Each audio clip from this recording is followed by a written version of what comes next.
భారతదేశం, వ్యవసాయం ఈ రెండు పదాలు అవిచ్ఛిన్నమైనవి. కాబట్టే ప్రపంచ దేశాలలో భారతదేశం వ్యవసాయ దేశంగా పేరెన్నికగాంచింది. పాడి పంటలతో కళకళలాడే గ్రామాలు దేశానికే పట్టుకొమ్మలుగా పిలువబడిన కాలం క్రమేపీ తగ్గుముఖం పడుతూ వస్తుంది. అందుకు గల కారణాలు లేకపోలేదు. నేటి దేశ రైతాంగం దుర్భర పరిస్థితులను ఎదుర్కోవాల్సి వస్తుంది. వర్షాభావ స్థితిగతులు సక్రమంగా లేకపోవడంతో రైతుల కష్టాలు, కన్నీళ్లు, అప్పుల బాధలు, ఆత్మహత్యలే మనల్ని అనునిత్యం పలకరిస్తాయి. దేశంలో క్రమేపీ రైతుల మరణాలు పెరుగుతూనే వస్తున్నాయి. కారణాలు వెతుక్కునే పని నాయకులకు పట్టి పట్టనట్లే ఉన్నా దేశ నలుమూలలా సంభవిస్తున్న రైతుల ఆత్మహత్యలు దినపత్రికలలోనూ ప్రసార మాధ్యమాలలోనూ ప్రతిరోజు చూస్తూనే ఉంటాం. అయ్యో పాపం అని ఓ క్షణం వారి కుటుంబాలకు సంతాపం తెలియజేస్తాం. అలాంటి రైతు అంతటి దుర్భర పరిస్థితులను ఎందుకు ఎదుర్కోవాల్సి వస్తుంది? ఆహారమాన్యం ఎక్కడా కనపడని ఈ తరుణంలో మనం కేవలం ఈ వ్యవసాయానికే పరిమితమైతే ఎలా అనే సందిగ్ధంలో పడుతుంది నేటి మధ్యతరగతి సన్నకారు రైతాంగం. గ్రామీణ ప్రాంతాల్లో కేవలం వ్యవసాయం మాత్రమే చేయగలమా అనే ఆలోచనలోనే కొందరు రైతులు వ్యవసాయంతో పాటు అంతర ఉపాధి కార్యక్రమాలకు శ్రీకారం చుడుతున్నారు. ఈ తరుణంలో వ్యవసాయంతో పాటు తరతరాలుగా రైతులకు కలిసి వస్తున్న మరో ఉపాధి పశుపోషణ. పంట పొలాల్ని నమ్ముకుని చెడిన రైతు ఉన్నాడేమో కానీ సమగ్ర స్థాయిలో పశుపోషణ వివరాల్ని తెలుసుకుని వాటి నిర్వహణ కార్యక్రమాలు చేపడితే ఇటు కుటుంబ పోషణ కానీ అటు ఆదాయ సముపార్జన కానీ అంత కష్టమేమీ కాదని తెలుసుకుంటున్నారు ప్రకాశం జిల్లా రైతులు. ఈ క్రమంలోనే పశుపోషణను చేపట్టి కనీసంలో కనీసంగా వ్యవసాయంలో వచ్చిన నష్టాల నుంచి కోలుకోగలుగుతున్నారు.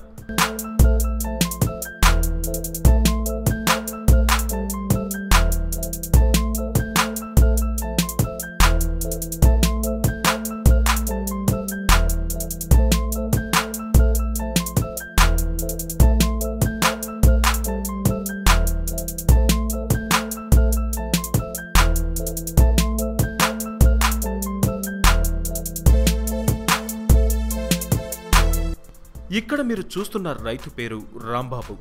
స్వస్థలం ప్రకాశం జిల్లా జే పంగలూరు మండలం ముప్పవరం గ్రామం. పుట్టింది వ్యవసాయ కుటుంబంలో అయినా వ్యవసాయంలో నష్టాలు వస్తుండటంతో వ్యవసాయానికి దూరమయ్యారు. కానీ రైతు కుటుంబంలో పుట్టడం మూలానో కానీ పశుపోషణంటే తాను మక్కువ చూపడంతోనో తెలియదు కానీ గత 10 సంవత్సరాల క్రిందట 17 గేదెలతో ఓ డైరీ ఫామ్ను చేపట్టారు. అనంతరం ఇక ఆ డైరీ ఫామ్లోనే గంటల తరబడి వాటి పోషణలోనే నిమగ్నమయ్యేవారు. ఎప్పటికప్పుడు వెటర్నరీ డాక్టర్లను సంప్రదిస్తూ పశుపోషణకు సంబంధించి విలువైన సమాచారాన్ని తెలుసుకుంటూ 17 గేదెలతో సాగిన తన డైరీ ప్రస్థానం నేడు 78 గేదెలకు చేరుకుంది. అంతటి సమగ్ర విధానాలతో పశుపోషణను చేపట్టి పరిసర ప్రాంతాల రైతులకు ఆదర్శంగా నిలిచారు డైరీ నిర్వాహకుడు రాంబాబు.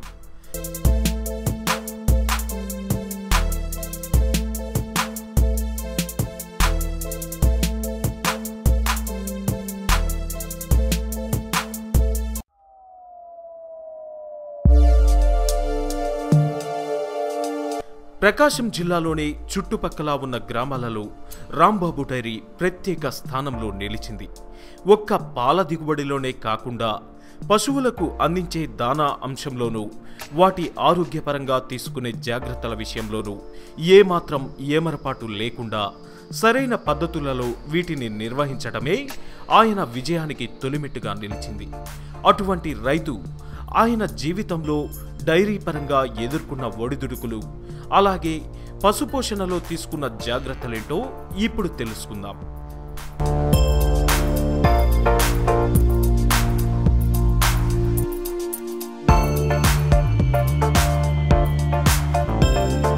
డైరీ నిర్వాహకులు అతి ముఖ్యంగా తీసుకోవాల్సిన మొట్టమొదటి నిర్ణయం పాల దిగుబడులను అధికంగా ఇచ్చే మేలుజాతి పశువులను ఎంపిక చేసుకోవడంపైనే ఆధారపడి ఉంటుంది.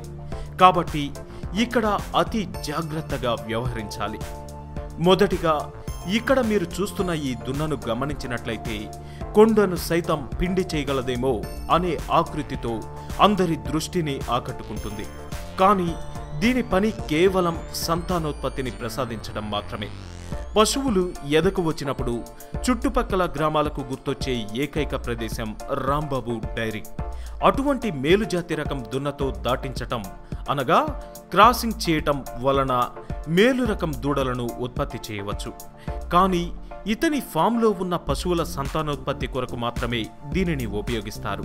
పొలం పనులకు దూరంగా ప్రశాంతమైన జీవనాన్ని కొనసాగిస్తున్న ఈ దున్న ఈ డైరీ నిర్వహణలో రాంబాబుకు అత్యంత అవసరం.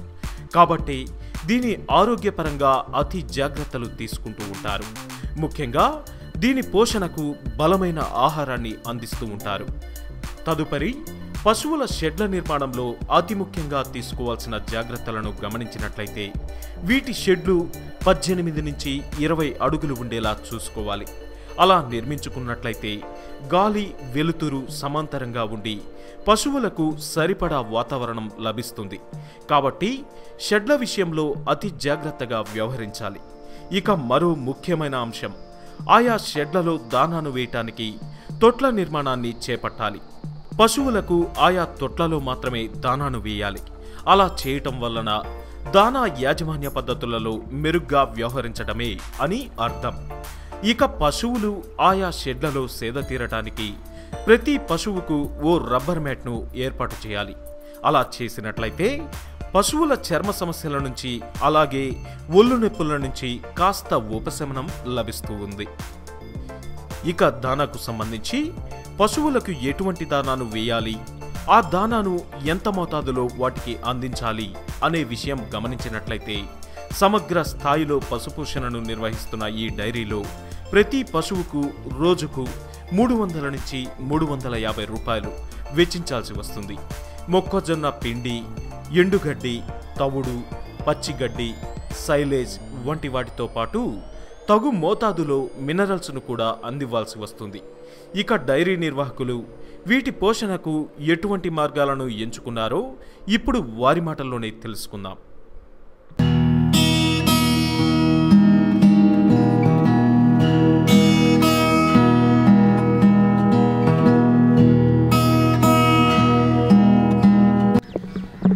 Right, welcome to AP6. ప్రస్తుతం మనం ప్రకాశం జిల్లా జేపంగులూరు మండలం మొప్పవరం గ్రామంలో ఉన్నాం. ఈ గ్రామానికి సంబంధించి రైతులు ఇటు పాడి పరిశ్రమలో అధికంగా రాణిస్తూ ఉన్నారు. ఇటువంటి పాడి పరిశ్రమ ప్రకాశం జిల్లా వ్యాప్తంగా ఏదైతే బాగుందో, అభివృద్ధి పరంగా నడుస్తుందో, అభివృద్ధి వైపుగా దూసుకెళ్తుందో అటువంటి రాంబాబు గారి డైరీలో ఉన్నాం. రాంబాబు గారిని ఈ పాడి పరిశ్రమకు సంబంధించి ముఖ్యమైన అంశాల గురించి వారినే చర్చించి కనుక్కుందాం. రైట్, రాంబాబు గారు, మీరు ప్రస్తుతం ఇప్పుడు ఎన్ని గేదెలతో నడుపుతున్నారు ఈ పాడి పరిశ్రమ అనేది? ప్రజెంట్ వచ్చేసరికి 75 గేదెలు ఉన్నాయండి. ఒక 35 ఆవులు ఉన్నాయి. హీఫర్స్ వచ్చేసరికి ఒక 20 ఉన్నాయి. మొత్తం 125 దాకా ఉన్నాయి. అది మొత్తం 125 దాకా ఉన్నాయి ప్రస్తుతం. నేను పెట్టేది 7 సంవత్సరాలు ఫస్ట్ స్టార్ట్ చేసి 17తో స్టార్ట్ చేశాను. ఇవాళ బాగానే ఉంది పొజిషన్ అయితే. మీరు 7 సంవత్సరాల క్రితం ఏదైతే ఉందో, ఈ 7 సంవత్సరాల క్రితం మీరు మొట్టమొదటిగా ఈ పరిశ్రమను స్థాపించేటప్పుడు ఎన్ని గేదెలతో స్టార్ట్ చేశారు? 17 గేదెలతో స్టార్ట్ చేశారు. 17 గేదెలు. మీకు ఈ పరిశ్రమ స్థాపించాలని ఎందుకు వచ్చింది? నుంచి కూడా మాకు మొదటి భర్త నుంచి ఉన్నాయి. పైపచ్చి పశువులతో మా కుటుంబాలు గడిచిన రోజులు చాలా ఉన్నాయి. దానివల్ల ఫస్ట్ ఎప్పటి నుంచి ఏమి ఉండేది, ఇది డైరీ ఫామ్ పెట్టాలని పెట్టాను. అనుకో సక్సెస్ అయింది, బాగానే ఉంది. సక్సెస్ రేట్ బాగుంది. ఇప్పుడు 17 గేదెలతో స్టార్ట్ చేసి ఇప్పుడు ఏదైతే 78 గేదెల వైపుగా గేదెలు ఉన్నాయో, అప్పుడు మీరు తీసుకున్న 17 గేదెలతో మీరు ఎటువంటి నాణ్యత ప్రమాణాలు, ఈ షెడ్ల విషయంలో అయితేనేమి, ఈ వీటికి ఫుడ్ అందించే విషయంలో అయితేనే ఎటువంటి జాగ్రత్తలు తీసుకున్నారు? ఈ మేత అయితే మడుగు నేను వెరైటీస్, గ్రాస్ కటింగ్ వెరైటీస్ అయితే వేయనండి. పచ్చజొన్న, తెల్లజొన్న, మొక్కజొన్న 3 వాడతాను. ఫీడ్ వచ్చేసరికి నేను ఓన్గా మిక్స్ చేసుకుంటాను. ఫీడ్ కూడా అంతా కంపెనీ ఫీడ్ ఏం వాడను నేను. దట్టు డాక్టర్ కన్సల్ట్ మీద మాకు ఏడీ గారు షణ్మురావు గారు ఉన్నారండి.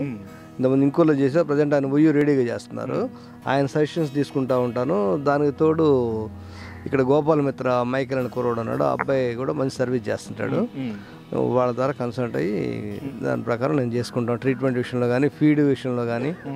ఫీడు రెగ్యులర్గా ఒకే ఫీడ్ ఇవ్వనండి. ఒక 6 months ఫీడ్ ఇస్తాను, 6 months ఫీడ్ మారుస్తుంటాను కొద్దిగా. అంటే ఐటమ్స్ మారుస్తూ ఉంటాను అంతే. ఫీడ్ అయితే ప్రోటీన్ వాల్యూ కానీ అంతా ఒకటే వచ్చే విధంగా మారుస్తూ ఉంటాను. ఆ విధంగా ఉంటుంది. మీరు ఈ పశు పోషణలో మీరు ఇంతవరకు ఏదైతే ఉందో ఇప్పుడు చూస్తున్న మొక్కజొన్న పిండి అయితేనే ఈ రకంగా బలమైన తిండి పెడతా ఉన్నారు. ఈ ఒక్కొక్క బర్రెకి మీరు ఏదైతే ఉందో ఏ పశువులు అయితే ఉన్నాయో వీటికి ఒక్కొక్క దానికి మీరు పర్ డే ఎంత ఖర్చు పెడుతున్నారు, మీకు వచ్చే లాభాలు ఎలా ఉంటాయి వీటి మీద? ప్రజెంట్ వస్తే ఒకదానికి మినిమం కాస్ట్ 300 అయిద్దండి, వితౌట్ లేబర్ కాస్ట్. ఫీడ్ కానీ పచ్చిమేత కానీ ఎండి మేత కానీ ఏదైనా కానివ్వండి. లేబర్కి వచ్చరికి ఒక దానికి వచ్చరికి 50 రూపాయలు లేబర్ లెక్క వేయచ్చు. అంటే ఒక 3 months 4 months ఈ డైరీలో లాస్ వస్తుందండి. అదే ఆ టైంలో ఏమవుతుందంటే అన్నీ సూడి అయి ఉంటాయి. అవి ఎట్లా కాకుండా అన్నీ ఒకసారి అయినప్పుడు ఈ 3 నెలల మార్జిన్ కూడా దాంట్లో కవర్ అయిపోతుంటుంది. యావరేజ్ మీద బ్యాలెన్స్ అవుతూ ఉంటుంది. ఈ దోళ్ళు ఎరువు ఇది అమ్ముతూ ఉంటామండి. మనకి ఆ దోళ్ళు అమ్మినప్పుడు ఎరువు అమ్మినప్పుడు మార్జిన్ ఎక్కువ కనపడుతూ ఉంటుంది. మిగిలిన అన్ని గ్రామంలో మన ఇంట్రెస్ట్ మీద వస్తూ ఉంటుందండి. ఒక నెలకు 1,50,000 అట్లా మిగులుతూ ఉంటుంది. ఈ వర్కర్స్ శాలరీస్ అన్నీ పోను ఆ విధంగా నడుస్తూ ఉందండి. అంటే పర్ డే వచ్చేటప్పటికి 300 ఒక్కొక్క పశువుకి 300 గేదెకి పెడతా ఉన్నారు, 350 వరకు పెడతా ఉన్నారు అన్నారు. ఈ 350 ఎలా ఖర్చు అవుతుంది? అంటే మీకు వేటికి ఖర్చు అవుతుంది 350 అనేది? ఈ 350 వచ్చేసరికి ఫీడ్ వచ్చేసరికి రోజుకి 100 రూపీస్ యాన్యువల్ పడుద్ది అండి. పచ్చి మేత 100 రూపీస్ పడుద్ది. Mineral mixture, calcium, additional medicines కానీ ఏదైనా కానీ 100 రూపీస్ అయితే ఒక 50 రూపీస్ లేబర్ ఛార్జ్ అయితే 350 రూపీస్ యావరేజ్గా వస్తుందండి.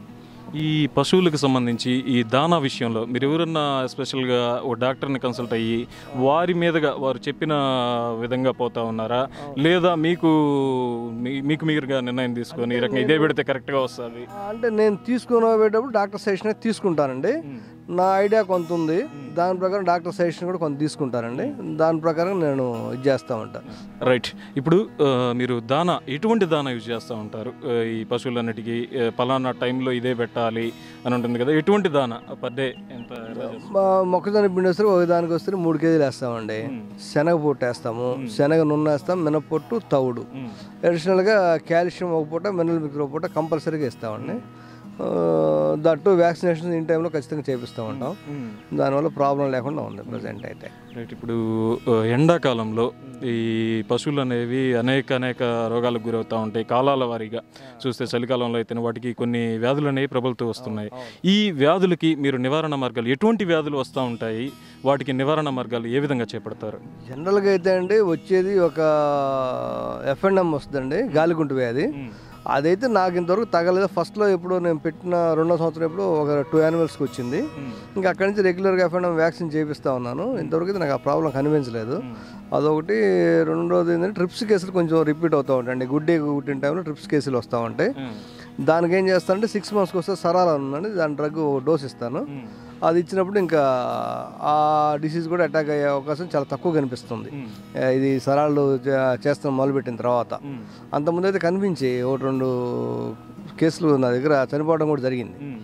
దేనివల్ల అంటే క్రాంతి గారని ఇంతకుముందు పంగళూరు చేశారండి వెటనరీ డాక్టర్గా. ఆయన అడిగినప్పుడు ఆయన సజెషన్ అది చెప్పారు, సరాలు చేస్తే బాగుంటుందని. అది చేసిన తర్వాత నాకేం కనిపించాల మళ్ళీ ట్రిప్స్ కేసు.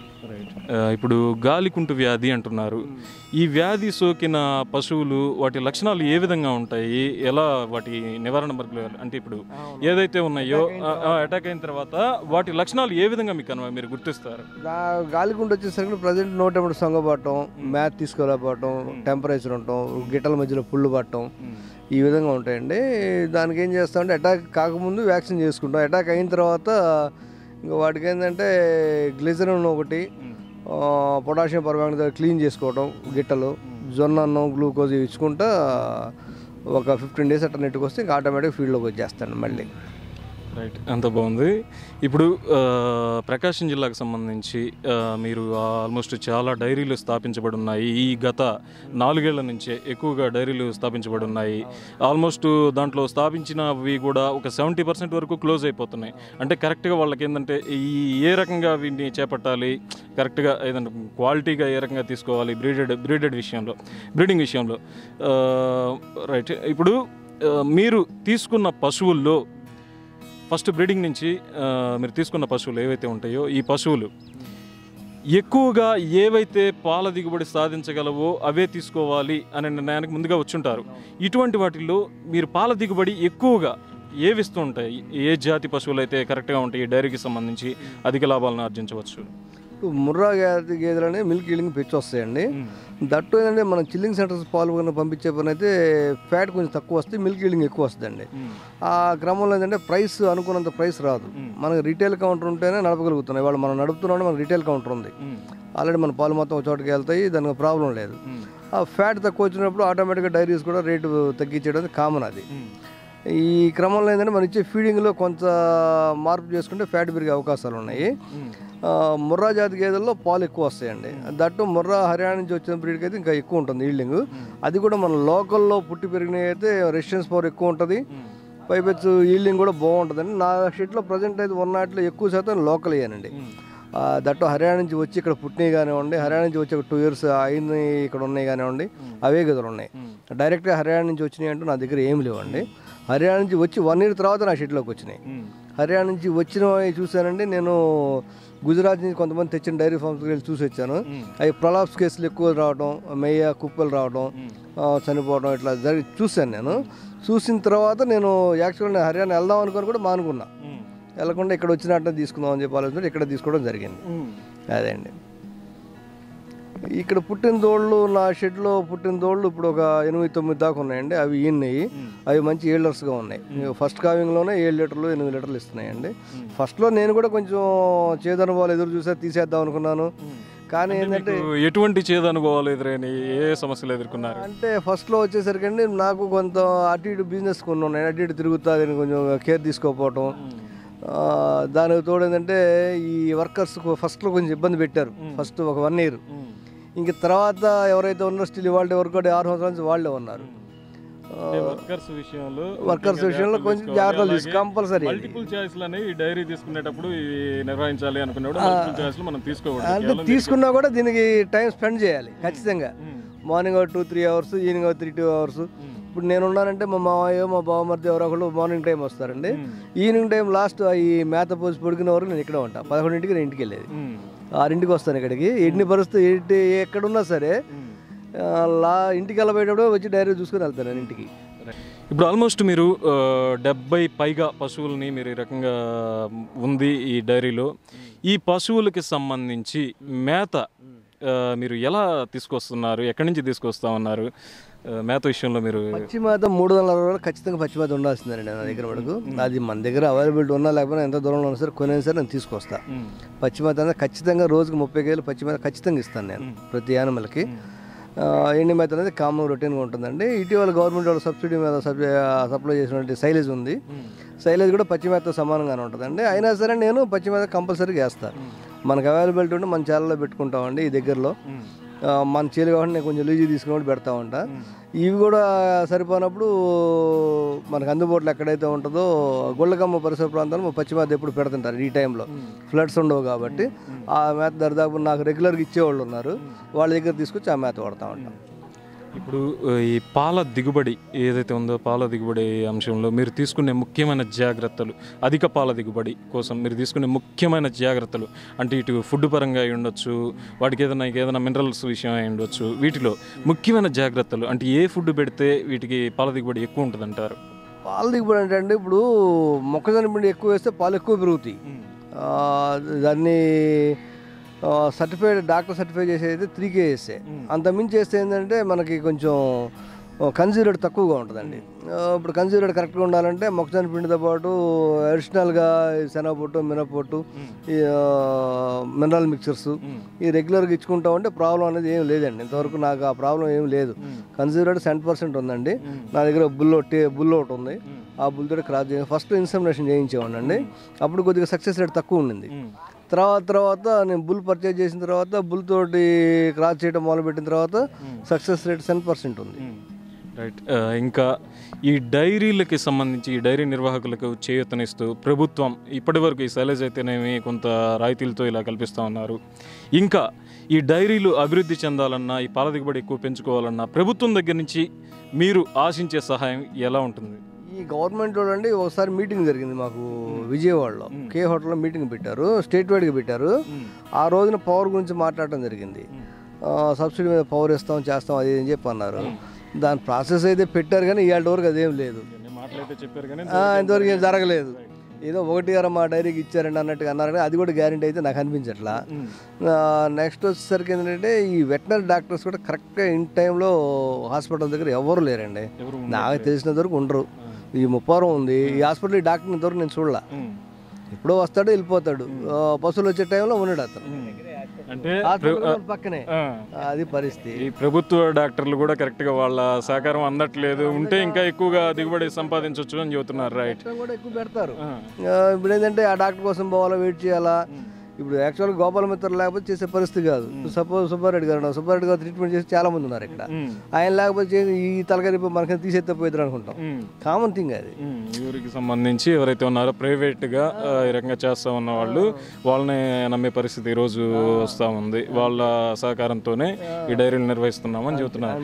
రైట్, ఇంతవరకు గత 7 ఏళ్ల నుంచి మీకు ఈ డైరీ నిర్వహణలో ఎదురైన చేదు అనుభవాలు ఎలా ఉన్నాయి? అంటే ఈ ఫస్ట్లోనే నేను రిటైల్ కౌంటర్కి ఇవ్వకముందు పాలు చిల్లింగ్ సెంటర్ అదే మా ఏజెంట్స్కి పాలు ఇచ్చా. ఆ టైంలో ఫ్యాట్ రాక, ప్రైస్ లేక, మన ఇన్వెస్ట్మెంట్ తగ్గ రేట్ లేక, కనీసం ఇంట్రెస్ట్ కూడా రాని పరిస్థితి, గిట్టుబాటు ధర లేని పరిస్థితి అయితే అప్పుడు లాస్ వచ్చింది. ఆ టైంలో తీసేద్దాం అనుకున్నాను నేను కూడా.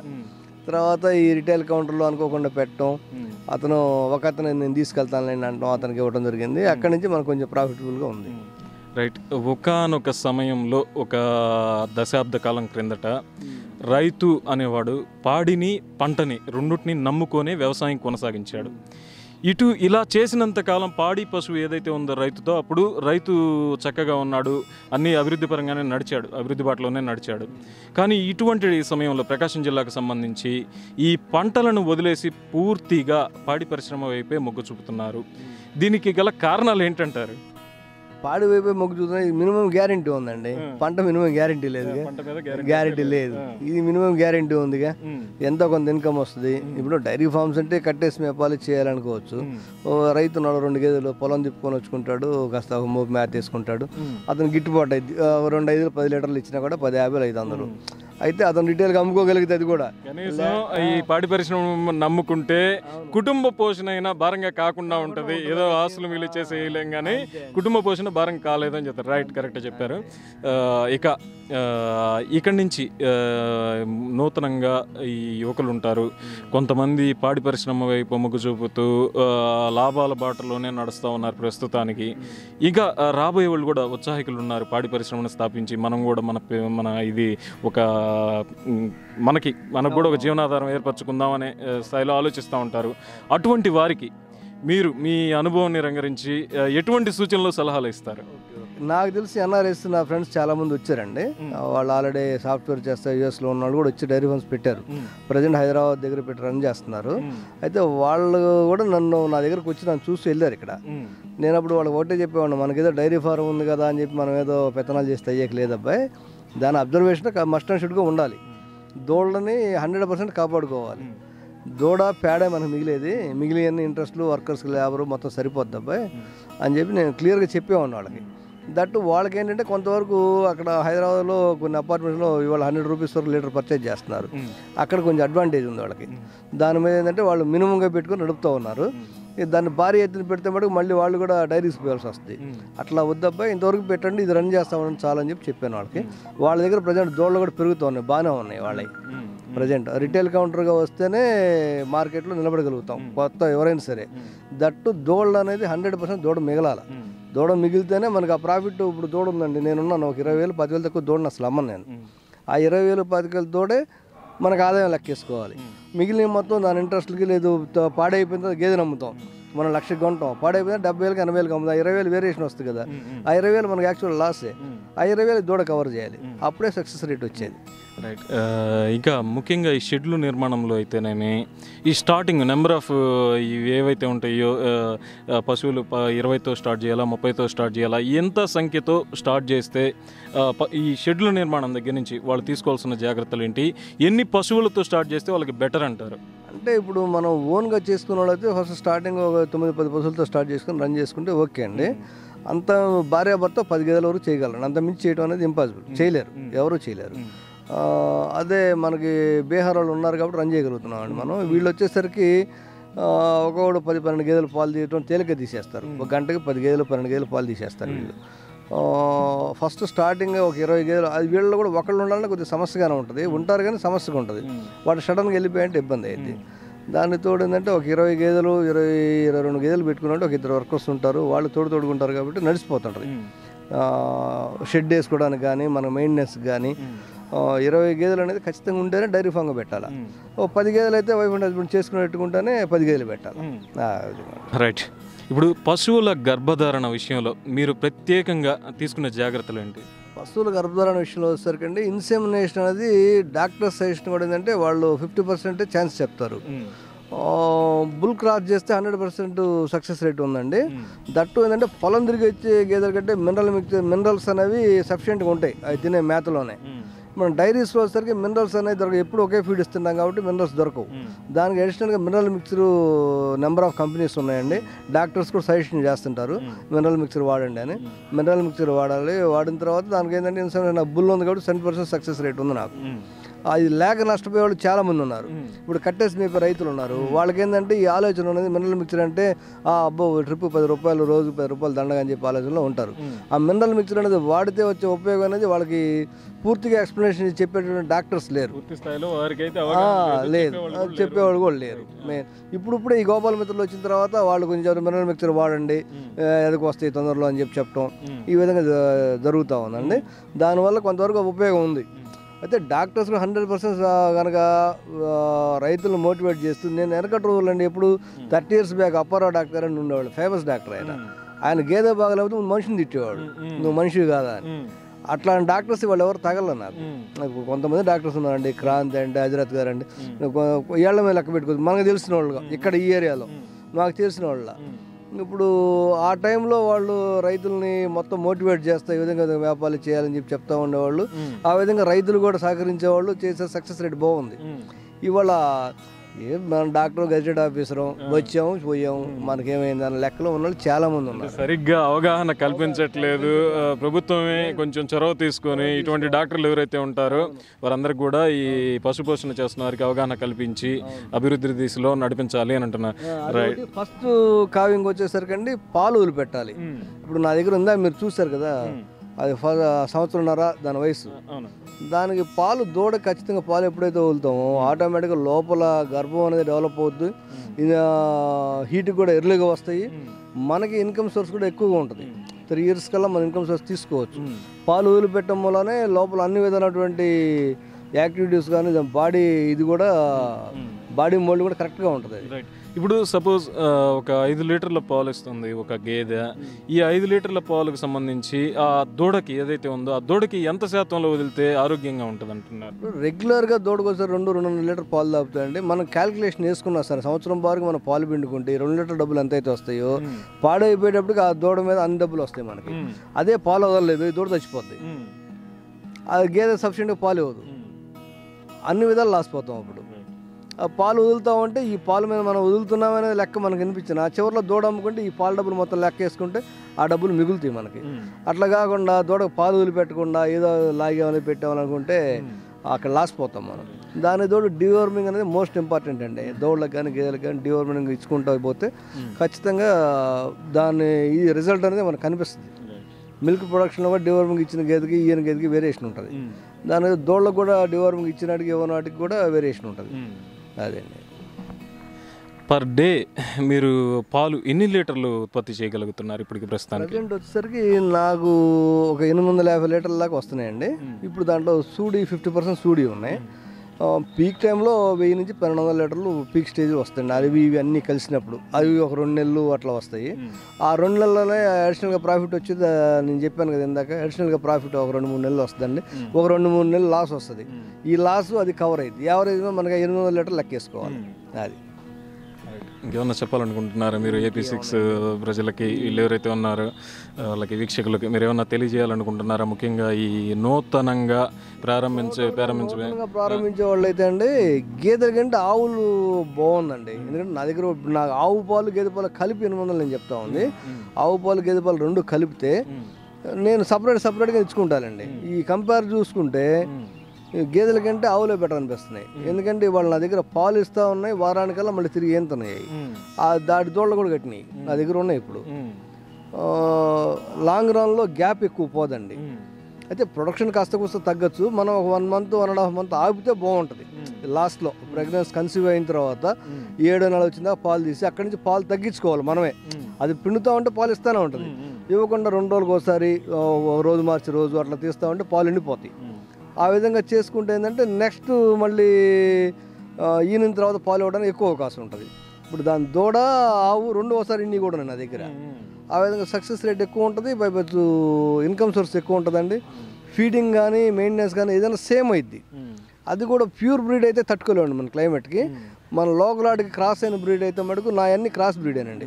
ఆ ప్యూర్ బ్రీడ్ తెచ్చి నా దగ్గర 2 చనిపోవడం జరిగింది ఈ సమ్మర్లో. స్ట్రెస్కి గురైపోయి చనిపోతుంటాయి. ఈ క్రాస్ బ్రీడ్ అయితే మటుకు సక్సెస్ రేట్ చాలా బాగుందండి. దానివల్ల ఈ బెఫలోస్ కంటే నాకు వాటి మీద ఇన్కమ్ ఎక్కువ కనిపిస్తూ ఉంది. ఇప్పుడు డైరీకి పోసుకున్న వాళ్ళకి ఎస్పెషల్గా గేదెల కంటే కూడా ఆవులే బెటర్ అండి. ఈ ఆవుల్లో ఏం చేస్తున్నారంటే అంత లిక్విడ్ దాపేసేసి పైన పోస్తుంది, కింద ఇచ్చేస్తుంది. అవి తీసేసి పోతున్నారు. దానివల్ల రకరకాల సమస్యలు అండి. లిక్విడ్ వాడితే మటుకు ఆ పాలు గవర్నమెంట్ కూడా తీసుకోవడం బ్యాన్ చేశారు. కానీ నడుస్తూ ఉంది, మళ్ళీ అదే రొటీన్ అవుతూ ఉంది. లిక్విడ్ లేకుండా మామూలు ఫీడింగ్ ఇచ్చుకుంటా ఏ ఆవైనా 7-8 లీటర్లు పాలు ఇస్తుంది. ఆ లిక్విడ్ పోస్తే 10 ఇచ్చింది. ఈ లిక్విడ్ ఏదైతే ఉందో, ఈ లిక్విడ్ వాడటం వల్ల పశువుకి ఎటువంటి ప్రమాదం ఉండదు? అన్ని రకాల ఇబ్బంది అండి. మనుషులకి ప్రమాదమే, పశువులకి ప్రమాదమే. అవి తర్వాత సూడి నిలవు గేదెలు ఈసారి అయితే అసలు కోతలకు అమ్ముకుంటారు. చాలా చూసాను నేను అట్లా. చాలా మంది దగ్గర చూసాను డైరీ ఫార్మ్స్. నేను ఆవు ఏందన్నా ఎట్టున్నాయంటే ఏముందో అయిపోయిందిగా తీసేద్దాం అనుకుంటారు. దాన్ని కట్టిద్దాము, ఏమోపిద్దాం, మళ్ళీ ఈనిద్దాం అనే ఆలోచనతో ఉన్నవాళ్ళు చాలా తక్కువ కనిపించారు నాకు. దానికి తోడు ఏంటంటే నాకు తెలుసుగా మన ఏరియాలో విట్లాపురం అతను నరేంద్రన్ ఉన్నాడు ఒక అతను. అతను బెఫలస్లో కౌస్లో అతను బాగా మేపుతాడండి. తర్వాత ఇక ద్రోణాల రామారావు గారు అని ఒక ఆయన ఉన్నారు. ఆయన పెద్ద డైరీ అండి రామారావు గారిది. ఆయన ఏంటంటే అంత మెకనైజ్డ్ ఆయనది బాగానే ఉందండి. మేము ఎవరు లిక్విడ్ వాడమండి అసలు, ఫస్ట్ నుంచి లేదు. రామారావు గారికి కానీ నాకు కానీ ఇతను కానీ ఎవరికి లేదు. ఈ మొక్కజొన్న పిండి డాక్టర్ సజెషన్ చేశారు కాబట్టి మేము వాడుతున్నాం. ఫస్ట్లో ఇది కూడా వాడకుండా జొన్నన్నం సజ్జన్నం వండేసాం. ఏదైనా ఓటే అవుతుంది చివరికి. దానివల్ల దానికంటే ఇది కొంచెం బెటర్గా ఉంది. ఇది వాడుతున్నాం ఇప్పుడు మొక్కజొన్న పిండి. దానికి అచ్చంగా మొక్కజొన్న పిండి వేసినా కూడా ఇబ్బంది, మళ్ళీ కన్సిడర్ తక్కువగా ఉంటుంది. అది ఏంటంటే దానికి కొంత యాడ్ చేస్తే మిల్క్ ప్రొడక్షన్ ఉంటుంది. దానితో ప్రోటీన్ ఫుడ్ మనం ఇచ్చుకుంటాం కాబట్టి శనగపొట్టు, మినపొట్టు, కాల్షియం ఇవన్నీ ఇచ్చుకుంటాం కాబట్టి ఏ విధంగా ఇబ్బంది లేకుండా బాడీ మెయింటెనెన్స్ కూడా బాగుంటుందండి గేదెకి. ఇది నేటి AP6 విజేతల వీరే కార్యక్రమం. తిరిగి మరో ఎపిసోడ్తో మీ ముందుంటాం. అంతవరకు